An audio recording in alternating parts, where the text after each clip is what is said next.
Third time trying to record this. Okay. Okay, get to the Wi-Fi, yes.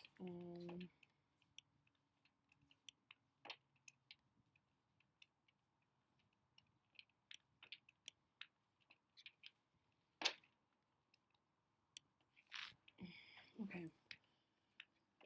This is my third time trying to record this. So I'm gonna try again because I can't leave for some reason to do what I need to do until I do this. So, I woke up this morning.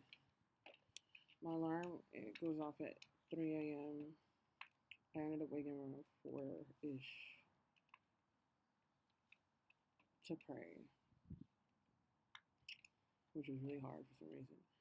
Um, and after prayer, I went back to sleep, and I had one dream, but it was like different parts to this dream. There's like three parts to this dream. So the first part was um, I was somewhere in a neighboring town called West Pittsburgh,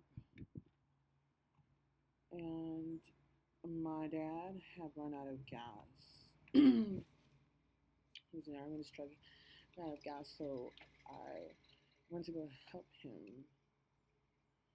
I met up with him and I was like, "Do you want to call my mom? I'm gonna call my mom and ask her for $20 for gas. She'll give it to me." And he said no. My parents are still married, by the way. Um, so then I proceeded to walk down to this church that was around the area because we were on foot trying to figure something out.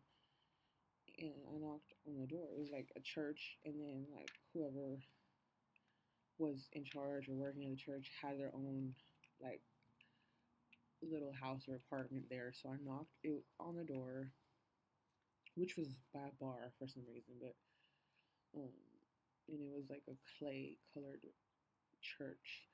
But I knocked on the door and a lady answered the door, an older lady, and I was like about to tell her like, "Oh, me and my dad ran out of gas. Is there any way we could borrow some money for gas?"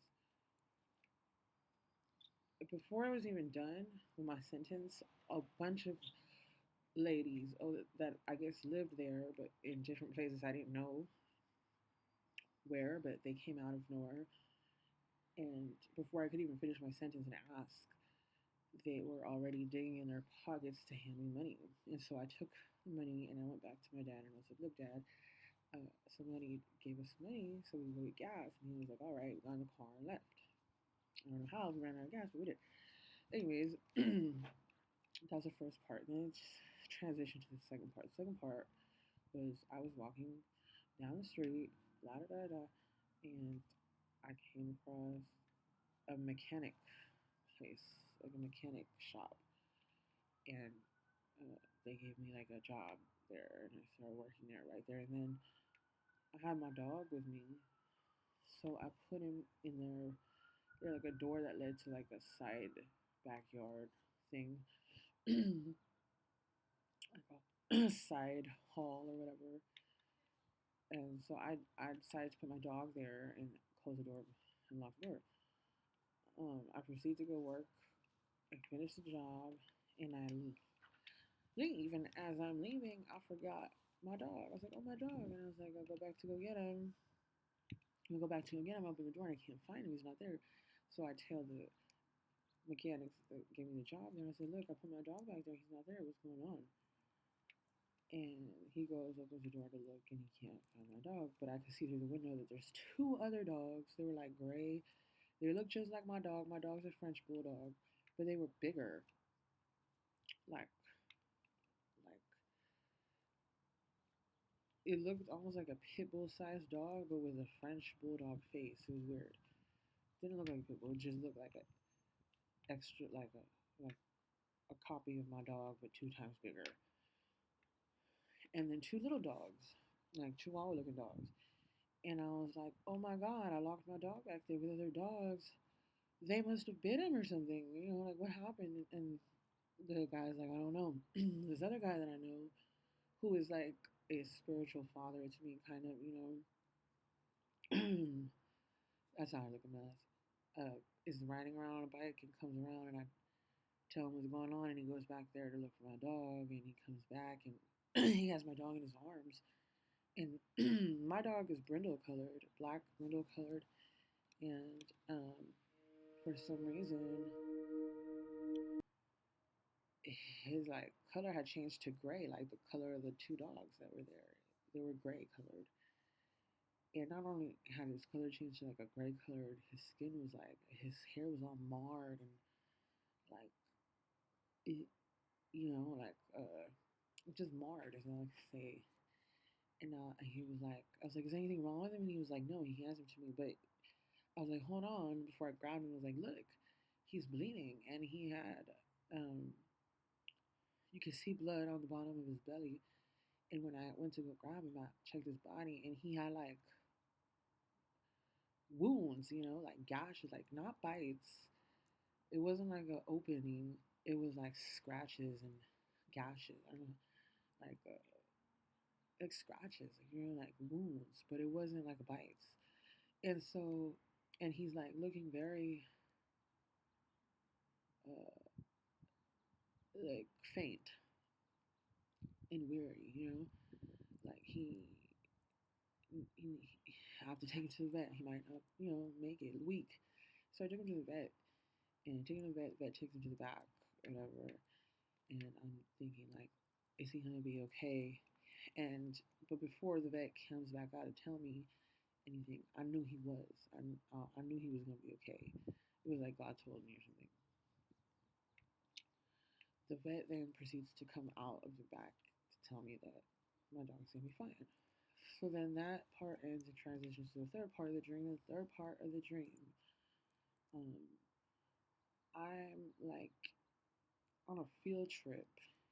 So I know I'm in a classroom with a bunch of girls, maybe like not a bunch of girls, maybe like two other girls. But you could tell there was more. I mean, obviously that's not full classroom, but I knew we were in a classroom. But it was only like two other girls and me and my ex boyfriend. But before this, we were in my dad's truck, right? We were in my dad's truck driving around somewhere, and for some reason, my dad's not driving. Some other man's driving, and he throws away my shoes, my Vans, and we end up out of the truck all of a sudden, and it's like we're stuck. We're on foot now. We're stuck. We need a ride, and so we're walking back to West Pittsburgh, and we end up by a freeway entrance, which is just like a roundabout, and it's a big field, and we're walking through the field, and I see a blue jacket, but I don't pick it up. Um, but the girl behind me picks it up that I'm with. There's a girl behind me and a girl ahead of me. Girl ahead of me uh, also finds a jacket, and I told her to check the pockets. I walk past a blue jacket, like a blue Adidas jacket. Girl behind me picks up the jacket. And when she picks up the jacket, when the girl behind me picks up the jacket, I told her, I was like, oh, look through the pockets. Um, and she does, and I remember like I could see and feel that there was things in the pockets, but I wasn't going through them. And I can't remember. It was just like little things, but one of the things was a blue lighter. So um, we continue to go through this field, and we're like, we're stuck. We need a ride. And one of the girls that we were with uh, ends up taking us to her job, and she works at a taco place, like a burrito taqueria place. When we get there, she's working the cashier at the front desk, so she goes to work when we get there. And I'm like, this is a really nice taco place. It really didn't look like a taco place. It looked like an office, like a realtor office where you go, like where they sell houses, like a real estate office. I don't know. It's just the vibe I got. And she's like, um, basically, she calls her boss, which is a woman from the back, which is supposed to be the kitchen, but it doesn't look like a kitchen. The back room, you can see it from the front where we're at the desk. It looks like a interrogation room. the police have where you can look in through the big window, but they can't look out, but you can see in. That's what it looks like. So the boss comes out of there. It's supposed to be a kitchen, but it looks like an interrogation room. And the lady that, or the one of the girls that was with us, that works there, that took us there, proceeds to make her a hat, a paper hat. She does like origami, and it turns into a hat, and it's like a sun visor hat, not like a cap, but like a sun, like a beach hat. Is white, and it's like on the front. It's really long enough to like block all the sun, so, like something you wear in a dress, not a cap. And so she makes her the hat, and the lady puts it on, and I'm like, that's a really nice hat, and it's made out of paper. And then I guess she's like, my boss is gonna give us a ride. The dude that was with us, that was my ex boyfriend, turns into this other dude, that this other white dude that looks, I don't know why, he reminds me of Shaggy from Scooby Doo. Real skinny, like that, dressed like him, with like even the hair color was like reddish brownish, like shaggy, not very long, but not very short. I don't know how to explain it. Like, yeah, but it just reminds me of Shaggy from Scooby Doo. And all of a sudden, there was a baby with us too. I forgot to say there was a baby with us, that a toddler, but not like a toddler that is walking around, a toddler that needs to be carried around. And so all of a sudden, I guess that was his baby mama, and the baby are in the interrogation back room slash kitchen, whatever it is. We could see through there, but they can't see in. And he was like, I can't go without my love, right? Like, and he's pointing to the baby and the baby mama. It's a boy too. The baby's a boy. Um, and the lady, the boss that came out from that back room that the baby mom and baby are in, um, was like, I know, basically saying like, but you have to. And he's like, I can't do anything without them. They're my life. And she was like, I know, but you have to go without them. And um, I guess she's gonna give us a ride. So we end up like basically her coming out of that room and telling him that was like, you guys, we're about to leave. Get ready to go. We're leaving to get on the ride home. And the ride home ends up being this huge mansion, right? Huge. Um, it looked like a White House, and it was flying. It was basically like a flying island with a huge mansion in it. Really nice grass, huge White House, with big pillars in the front, um, two-story, maybe, like, huge, almost like a square shape. It was huge. And it was a flying mansion island. And that was our ride. And I remember looking at it from like a drone. Like, it was like how you could see things through a drone, from the view of a drone. I was looking at it and I was like, I, I, I'm gonna run through that house. I said, like,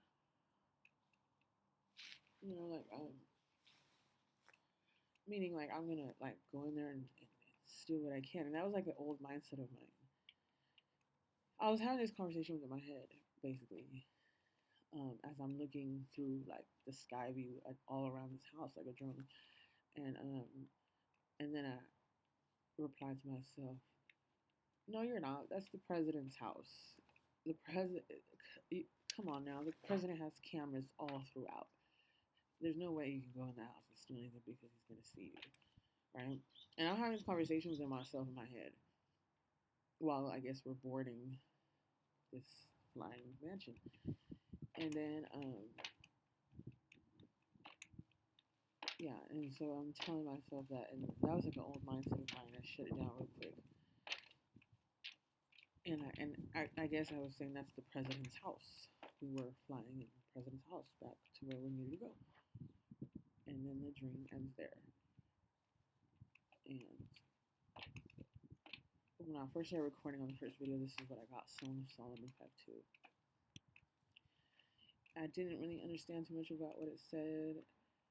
Except the part where my beloved is knocking, it reminded me of Revelation 3:20. I looked up the cross references later, and so I got confirmation that this is what it was saying. It says, "Behold, I stand at the door, knock. If anyone hears my voice and opens the door, I will come into him and eat with him and he with me." Zechariah 4:1, and the angel who talked with me came again and woke me like a man who is awakened out of his sleep. Right when I had the dream, I woke up to pray. I went back to sleep after that, and that's when I had this three-part dream. Um, Matthew 8:17, this was to fulfill what was spoken by the prophet Isaiah. He took our diseases, our illnesses, and bore our diseases. Isaiah 56, I gave my back to those who strike and my cheeks to those who pull out the beard. I hid not my face from disgrace and spitting. So basically, like, what does that say?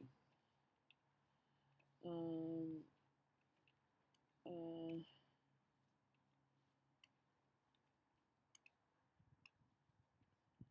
right here, too. His head is the finest gold. His locks are wavy, black as raven. Um, what else?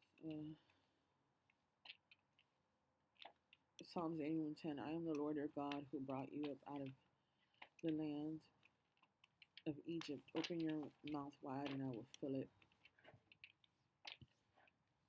My son, give me your heart and let your eyes observe my ways. Um, Genesis 31:40-41. There I was by the day the heat consumed me, and by the cold and by night, and my sleep fled from my eyes. These 20 years I have been in your house. I served you 14 years for your 2 daughters and 6 years for your flock, and you have changed my wages 10 times. It's talking about like somebody changing your wages 10 times. Here's for my block, and you changed my wages 10 times. It's about, yeah, talking about Jacob serving 7 years for Rachel when he got tricked. uh, I have been crucified with Christ. It is no longer I who live, but Christ who lives in me. In the life I now live in the flesh, I live by faith in the Son of God who loved me and gave himself for me. It says, when he has brought out all his own, he goes before them, and the sheep follow him, for they know his voice. Being in agony, he prayed more earnestly, and his sweat became like great drops of blood falling down to the ground. Mark 1:35, and rising very early in the morning while it was still dark, he departed and went out to a desolate place, and there he prayed. Luke 6:12, in these days he went out to the mountain to pray, and all night he continued in prayer to God. Um,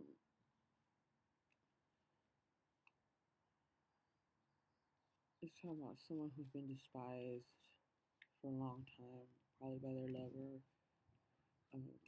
because it says, I gave my back to those who strike my cheeks, to those who pull out the beard. I hid not my face from disgrace and spitting.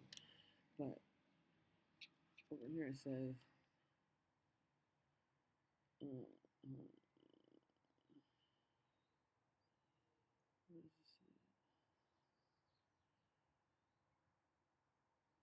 say? I am the Lord your God who brought you up out of the land of Egypt. Open your mouth wide and I will fill it. And the ladies gave us money. So it's talking about he has a job for you, whoever this is for. He has a job for you and he wants you to pray. He wants you to be a watchman at night. That is your job. You have been employed by Jesus Christ to work and pray. Come to covenant prayer with me. I'll be praying with you. Rising very early in the morning while it is still dark. Always pray before the sun comes up. We have to pray before the sun comes up because there are satanic people praying as well against us. We are employed by Jesus Christ now. He has employed you to work for him. Your job is to be a watchman at night and pray. Pray morning pray prayers. Even if he has not, he will pay you. But that's not why you're going to do it. You're going to do it because he brought you out of Egypt. This is how you were brought out of Egypt. And pay attention to your dream right here. And he came to the disciples and found them sleeping and said to Peter, so could you not watch with me 1 hour? Watch and pray that you may not enter into temptation. The spirit indeed is willing, but the flesh is weak. This is for yourselves. Pray so you are not enter into temptations. The only way. Fast and pray too. And the Lord will open your mouth wide and I will fill it, he said. Right? Because it says, behold, I stand at the door and knock. If anyone hears my voice and opens the door, I will come into him and eat with him and he with me. That's what the dreams are telling me.